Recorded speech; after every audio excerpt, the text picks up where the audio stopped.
உங்களுடைய முயற்சிகள்ல பார்த்தீங்கன்னா, ஒரு சிறு சிறு தடைகள் அந்த மாரி ஏற்படறக்கு வாய்ப்பு இருக்கு. அந்த தடைகளையும் உடைத்து, நீங்க அதுக்கு சாமர்த்தியமான சூழ்நிலைகள் வந்து இந்த மாதம் அமையும். 2ல ராகு இருக்கிறதுனால,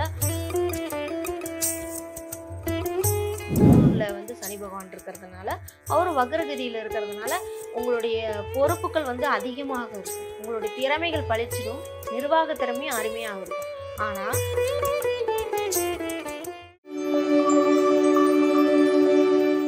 மகர ராசிக்காரவங்க உங்களுடைய ராசிநாதன் பார்த்தீங்கன்னா 3ஆம் இடத்துல வக்ரகதியில இருக்காரு அப்படிங்கும்போது, உங்களுடைய முயற்சிகள்ல பார்த்தீங்கன்னா, ஒரு சிறு சிறு தடைகள் அந்த மாரி ஏற்படறக்கு வாய்ப்பு இருக்கு. அந்த தடைகளையும் உடைத்து, நீங்க அதுக்கு சாமர்த்தியமான சூழ்நிலைகள் வந்து இந்த மாதம் அமையும். 2ல ராகு இருக்கிறதுனால, உங்களுடைய உணவுல வந்து நீங்க கட்டுப்பாடு வைக்கிறது ரொம்ப முக்கியம். உங்களோட உணவு கட்டுப்பாடு நீங்க விதிச்சா மட்டும் தான், உங்களுக்கு வரக்கூடிய சின்ன சின்ன அஜீரண கோளாறு இந்த மாரிலாம் வரதுக்கு வாய்ப்பு குறையும். அதனால உணவு கட்டுப்பாடு மட்டும் கொஞ்சம் பார்த்துக்கோங்க. 3ல சனி பகவான் வக்ரகதியில இருக்கனால, உங்களுடைய சகோதர வழியில ஒரு சிறு சிறு கருத்து வேறுபாடுகள், ஒற்றுமைக்கு குறைவாக இருக்கக்கூடிய வாய்ப்புகள் இதெல்லாம் உருவாகும். 7ல குரு பகவான் உச்சம் பெற்றிருக்கிறதுனால, உங்களுடைய வாழ்க்கை துணை வழியே உங்களுக்கு ஒரு நல்ல ஒரு பெரும் பணம் வரும் அப்படிங்கிறதுல எந்த சந்தேகமும் இல்ல. அதேபோல உங்க வாழ்க்கை துணை வழியவும் உங்களுக்கு வந்து ஒரு புகழ், அந்தஸ்து கிடைக்கும் அப்படிங்கிறதுலயும் எந்த சந்தேகமும் இல்ல. உங்களுடைய பெரும் பணம் கிடைக்கும்னா, ஒரு எதிர்பாராத பணம் அப்படிங்கிறத விட, உங்களுக்கு எதிர்பார்த்திருந்த உங்களுடைய நியாயமான பணம், பெரும் பணம் அப்படிங்கிறது உங்க வாழ்க்கை துணை வழியே உங்களுக்கு வரும் அப்படிங்கிறதுல எந்த சந்தேகமும் இல்ல. அதேபோல உங்களுடைய புகழ், மரியாதை இது எல்லாமே அருமையாக இருக்கும். அதற்குரிய கௌரவம் உங்களுக்கு கிடைக்கும். அதுபோல பார்த்தீங்கன்னா, பேச்சு மட்டும் கொஞ்சம் வந்து நிதானமான பேச்சுக்கள் பேசணும். 2ஆம் இடத்துக்குரிய அதிபதி பார்த்தீங்கன்னா, 3ல வந்து சனி பகவான் இருக்கிறதுனால, அவரு வக்ரகதியில இருக்கிறதுனால, உங்களுடைய பொறுப்புகள் வந்து அதிகமாக இருக்கும். உங்களுடைய திறமைகள் பளிச்சிடும். நிர்வாக திறமையும் அருமையாக இருக்கும்.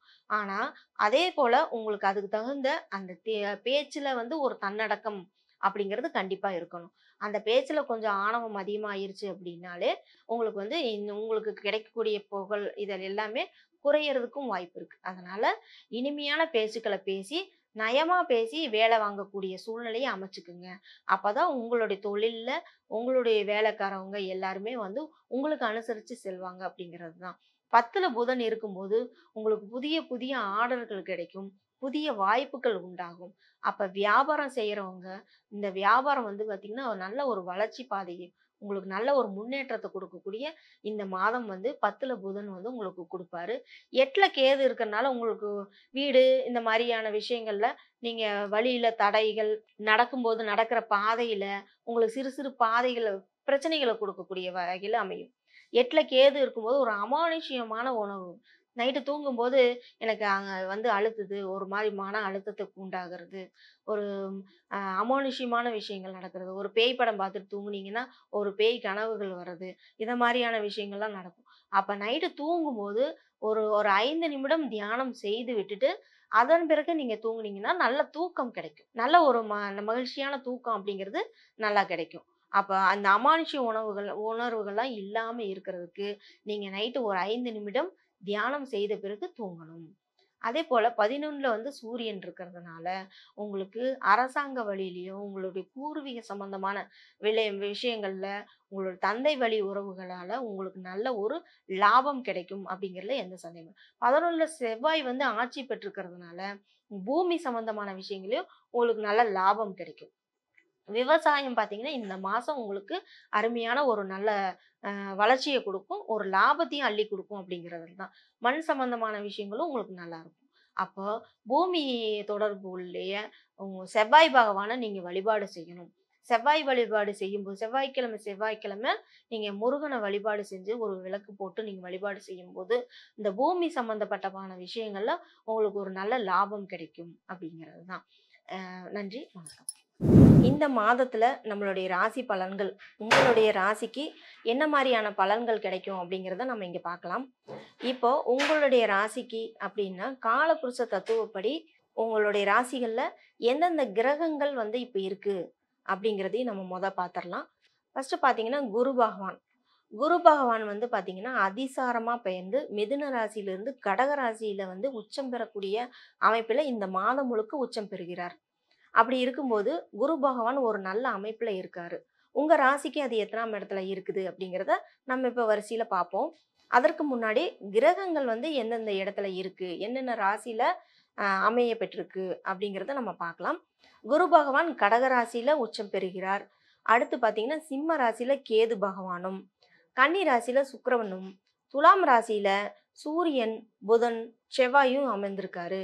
செவ்வாய் பகவான் பார்த்தீங்கன்னா விருச்சிக ராசியில ஆட்சி பெற்றிருக்காரு. அதே போல பார்த்தீங்கன்னா ராகு கும்ப ராசியில ராகு பகவானும், மீன ராசியில சனி பகவான் வக்ரகதியிலும் அமர்ந்திருக்காரு.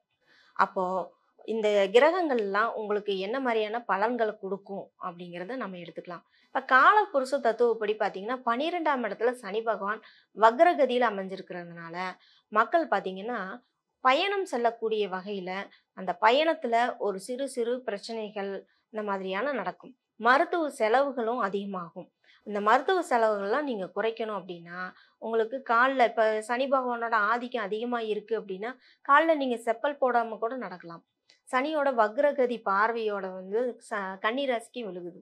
அப்படி இருக்கும்போது மேக்சிமம் பார்த்தீங்கன்னா உங்களுடைய ராசிக்கு பொதுவாகவே காலபுருஷ தத்துவப்படி 12ல் வந்து சனி பகவான் வக்ரகதியில் இருக்கார். அப்போ சனி வக்ரமாக இருக்கும்போது காலத்துல நம்ம வந்து உடல் உழைப்பை கொடுக்கணும். நம்ம உடம்புல இருந்து ஒரு சொட்டு வேர்வை வந்தாலே சனி பகவானோட தாக்கம் குறைந்துரும் அப்படிங்கிறதுல எந்த ஒரு ஐயமும் இல்லை. சனி பகவானோட தாக்கம் குறையணும் அப்படின்னா நம்ம கால்நடையா நம்ம வந்து நடந்து போறது, செப்பல் இல்லாம நடந்து போறது, ரோட்டோர இருக்கிற மக்களுக்கு, உடல் ஊனமுற்றவங்களுக்கு அவங்களுக்கு வந்து உங்களால முடிந்த உதவிகள் செய்யறது, இது எல்லாமே உங்களுக்கு நல்ல பலனை கொடுக்கும். அதே போல தனகாரகன் என்று சொல்லக்கூடிய குரு பகவான் உச்சம் பெறக்கூடிய நிலையில இருக்கிறதுனால இந்த மாதம் எல்லா ராசிக்காரர்களுக்குமே ஒரு தனவரவு அப்படிங்கிறது ஒரு தாராளமான வகையில அமைஞ்சிருக்கும். தனம், பொருளாதார முன்னேற்றம் கண்டிப்பாக உண்டு. சிம்மத்துல கேது இருக்கிறதுனால காலபுருஷனுக்கு 5ல் கேது அப்படிங்கும்போது மன ஆசைகள்ல உங்களுக்கு வந்து கொஞ்சம் ஆக்சிலேஷன் இருக்கும். ஒரு மனப்பதட்டம், குழப்பம் இந்த மாதிரியான வகையில இருக்கும். இப்ப கன்னியில வந்து சுக்கிரன் பார்த்தீங்கன்னா நீசம் பெறுகிறார். அப்ப கன்னியில நீசம் பெருகும்போது பண இழப்பு அப்படிங்கிறது ஒரு சிலருக்கு அங்க அமைந்துரும். ஆனா சுக்கிரன் வந்து தொடர்ந்து அங்க இல்லை. அடுத்து துலாத்துக்கு வந்து ஆட்சி பெறக்கூடிய வகையிலும் அவர் அமைந்துருவாரு, மாறிடுவாரு. பிற்பகுதியில் இந்த மாத பிற்பகுதியில சுக்கிரன் வந்து துலா ராசிக்கு வந்துடுவார். அப்ப மாத பிற்பகுதிக்கு பிறகு பார்த்தீங்கன்னா உங்களுக்கு பெண்களால ஒரு சின்ன சின்ன விஷயங்கள், பொருளாதார முன்னேற்றங்கள், பெண்களால சில சில பிரச்சனைகள், தொல்லைகள் இந்த மாதிரிலாம் ஏற்பட்டுட்டு இருந்தது. இந்த மாத பிற்பகுதியில துலாத்துல வந்து ஆட்சி பெறும்போது உங்களுக்கு பணம் அப்படிங்கிற ஒரு வகையில உங்களுக்கு நல்ல ஒரு முன்னேற்றம் இருக்கும். நீங்க எதிர்பார்த்திருந்த பணம் அப்படிங்கிறது கண்டிப்பாக கிடைக்கும். அப்ப 12 ராசிக்காரர்களுக்குமே பார்த்தீங்கன்னா உங்களுடைய இந்த மாதம் ஒரு அற்புதமான மாதமாக அமையும்.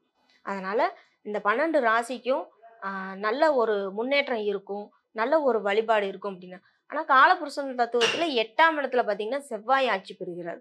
அப்போ மறைமுக தொற்று, ஏன்னா இந்த மழை காலமாக இருக்கிறதுனால இந்த பூச்சி அடி, விஷப்பூச்சிகள் கடிக்கிறது, கொசு தொல்லைகள் இருக்கிறது, மறைமுக தொற்றுக்கள் ஏற்படுறது, அதாவது தொற்று ஏற்படாம இருக்கிறதுக்கு தான் இந்த கார்த்திகை மாதத்துல விளக்கேற்றோம்.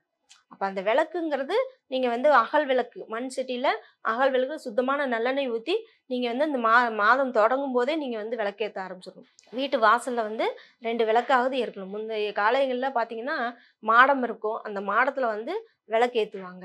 அதை நீங்க வந்து தொடர்ந்து பயன்படுத்தணும். அப்பதான் அந்த நோய் தொற்றுக்கள்ல இருந்து நம்ம காட்டணும். கண்ணுக்கு தெரியாத பூச்சிகள், கண்ணுக்கு தெரியாத விஷயங்கள் இருக்கும்போது அந்த பூச்சிகளால நம்மளுக்கு தொற்று நோய் பாதிப்பு அப்படிங்கிறது ஒண்ணு இருக்கும். அதனால இந்த நவம்பர் மாதம் முழுக்கும் நீங்க வந்து அகல் விளக்குல நல்லெண்ணெய், சுத்தமான நல்லெண்ணெய் ஊற்றி நீங்க விளக்கேற்று வருவது அந்த மாதம் முழுக்கும், ஐப்பசி கார்த்திகை மாதம் முழுக்க நீங்க வந்து இந்த விளக்கேற்றுவது மிக ஒரு அற்புதமான பலன்களை கொடுக்கும்.